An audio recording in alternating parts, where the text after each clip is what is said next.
Abs. We're the show that knows Steven Adams' middle name is Funaki. Yeah, Funaki. My name is Marc Griffin, a.k.a. Montreal Marc. I'm joined by my partner in crime, Phil Boileau, sporting Phil.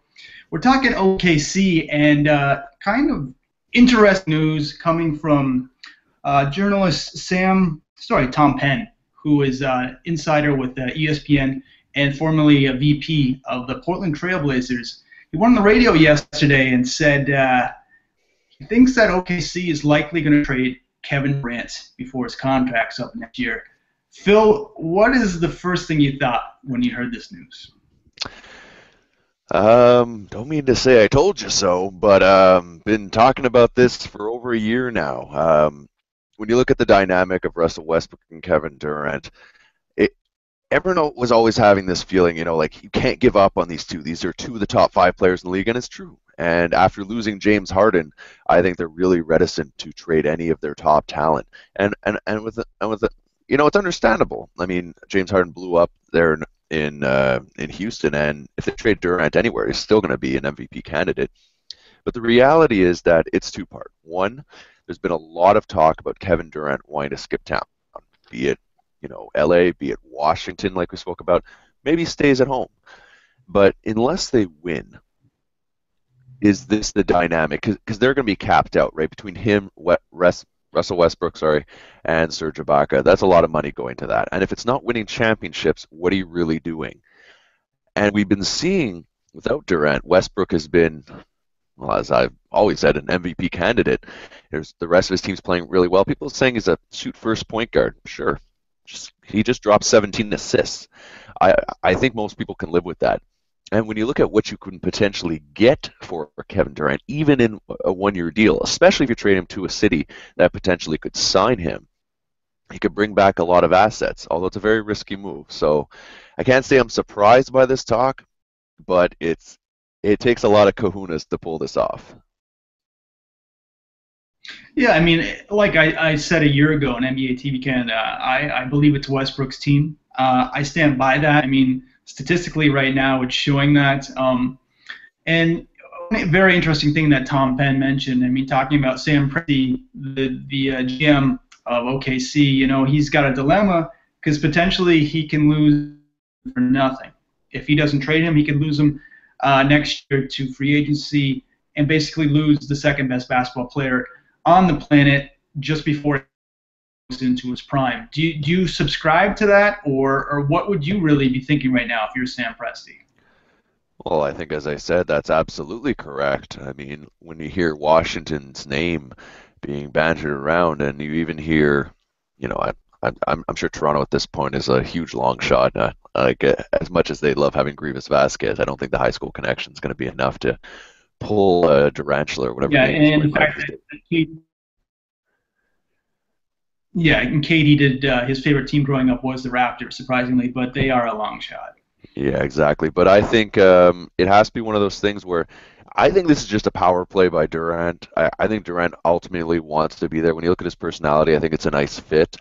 And I don't think he needs, I think the sneaky thing is this is going to be a PR move. I think they have to find a way to allow Russell Westbrook to lead the team and Kevin Durant to be one of the main scorers and it not feel weird.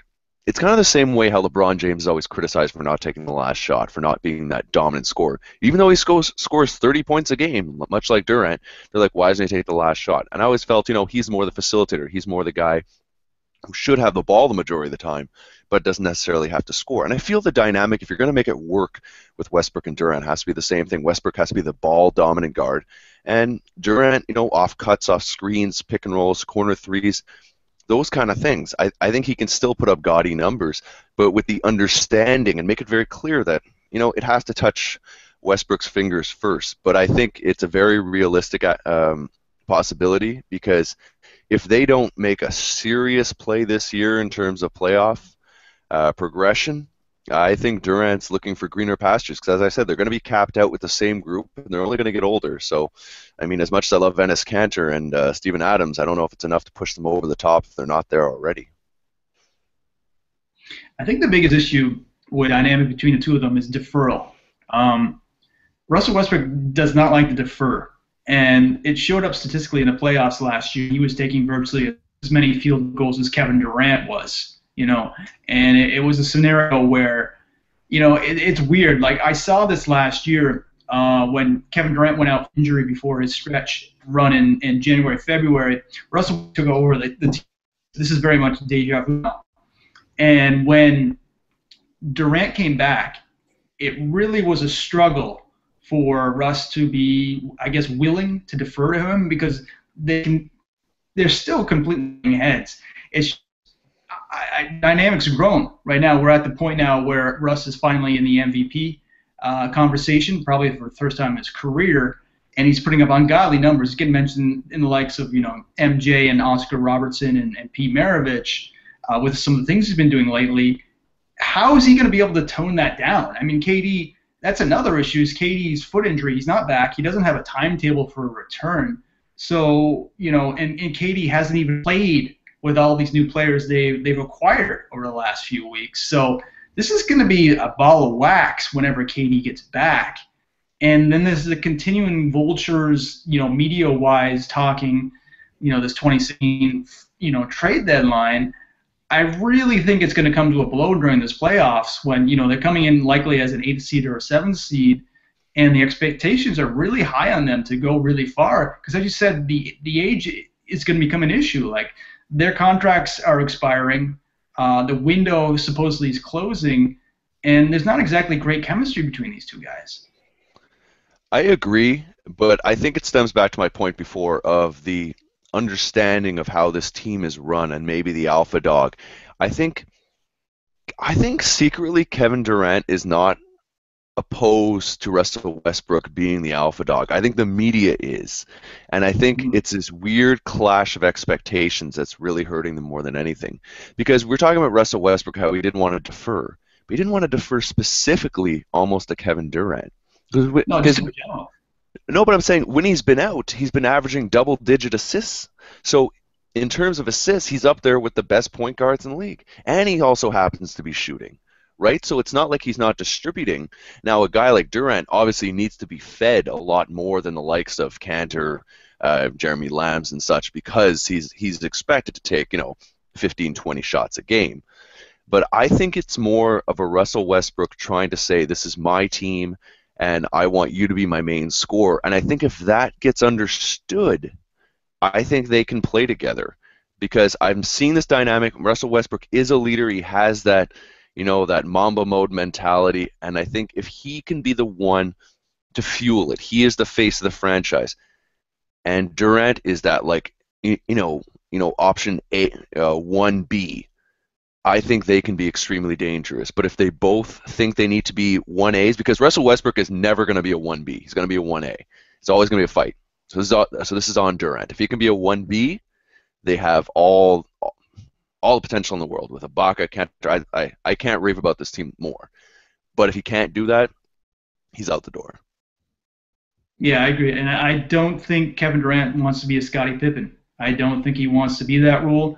And this is, the same reason why Tracy McGrady left Toronto. He doesn't want to be in the shadow of someone else. Although he regretted it years later. We all remember that. He did. And here's one thing I got to throw out there before we wrap up. If Kevin Durant, he said that he's very much grown up, as a man in Oklahoma and how much he means to that state and that city. But also, Washington D.C. is his home. I think if he leaves the free agency and goes to a place like whatever, Los Angeles, Miami, New York, what have you, Toronto, he's not only letting down Oklahoma City, he's letting down Washington, D.C. So that's another, dynamic of the scenario. He's got a lot of pressure on his shoulders, and he's got a huge decision to make. If you had to put money on it, where do you think he's going to be a year from now? I'm saying OKC. I think ultimately how young that team is, because when you look at the surrounding talent, so young, so deep, great general manager, proven track record. Look, the only reason they haven't gone farther in past instances is they've just had brutal luck with injuries in the playoffs. Let's be honest, if they had Ibaka, Westbrook, and Durant all their games, we might be talking about this team very differently. Instead of a team that's their championship window may be closing, they may have given Miami a run. They may have given San Antonio a run. We've seen them against San Antonio and Memphis. They give them fits. When you look at a team like Miami, even when they had LeBron James, they were talented. No one can stop Russell Westbrook. I mean, it's just one of those things that if they can keep all their players on the floor, and now they have the depth, so dare I say it, even if they don't, I think it could still be okay. I still think whenever you're a player, you look at, okay, this is a business. I'm going to get money. Where can I get the most money? OKC. I want to win rings. Where's my best chance to win? I'm sorry, it's not Washington. It is OKC. It is not Los Angeles. It is not New York. It is Oklahoma City. And the worst thing you have to deal with is dealing with one of the best players on the planet who's also your age and you know like no one else. When it comes to measuring those, I'm saying OKC. Yeah, and you have to just little things look at, how his personality, Kevin's, has changed quite a bit in recent months, being more outspoken and speaking his mind. Also got to go back to him re-signing with Nike over the gigantic offer that from Under Armour from his home region. He had brand loyalty to Nike and family, over home loyalty to an organization, homegrown UA back home in the Maryland area. So going by those dictates, I would say he would stay with OKC, but it's very interesting if the narrative of LeBron James going back to Cleveland and if somehow they win the title, I think that could be really enticing for Kevin to go home. Where I would put my money, him, being enticed to go back to DC and see what it can do for his home community, how much it means to him. But as we here on Hoops Lounge, to be continued. Phil, I want to thank you for being on the show. Be sure to check us out on hoopslounge.com. We've got our March Madness contest coming up. We'll have info on the site. Check us out on facebook.com/hoops and at Hoops Lounge on Twitter.